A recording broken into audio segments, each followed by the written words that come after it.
people think work changes their schedule, but over time, work changes something much deeper. Your reactions, your emotional patterns, your personality, and because the transformation happens gradually, most people mistake adaptation for maturity.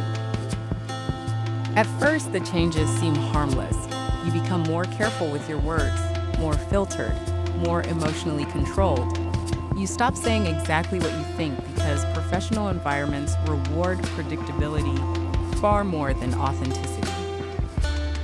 Psychologists sometimes describe this as emotional masking, a process where people slowly construct a professional version of themselves designed to function safely inside structured environments. The problem is that masks repeated long enough eventually stop feeling temporary. Over time, many ambitious employees begin monitoring themselves constantly: how they sound, how they appear, how they respond in meetings, which emotions feel acceptable, which reactions feel dangerous. Eventually, the brain adapts to this permanent internal surveillance. And adaptation feels productive at first. Emotional restraint looks mature, detachment looks professional, silence looks disciplined.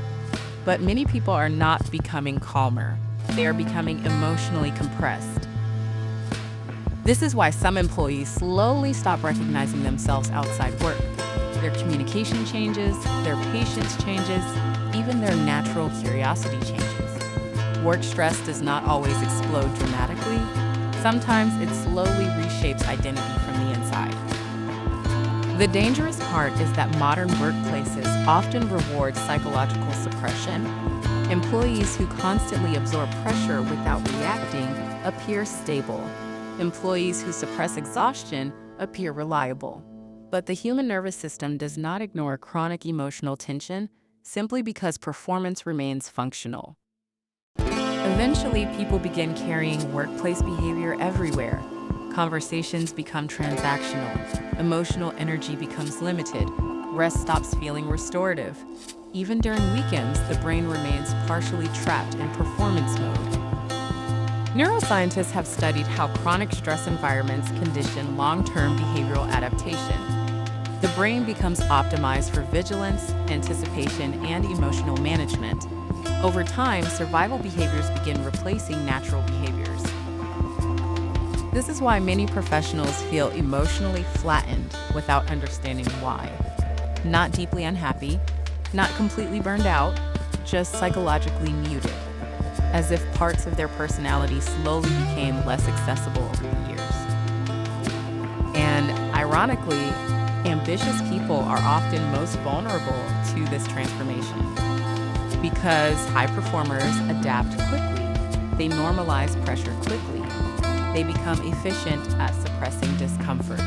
The very traits that help people succeed professionally can quietly disconnect them from themselves emotionally. Look closely at workplaces where employees constantly feel evaluated. Eventually, people stop acting naturally even when nobody is watching. The environment becomes internalized.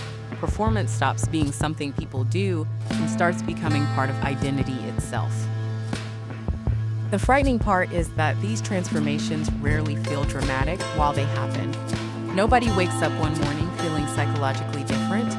The shift happens gradually, small behavioral adjustments repeated across thousands of days. And eventually, many people begin confusing adaptation with personal growth. They believe emotional numbness is maturity.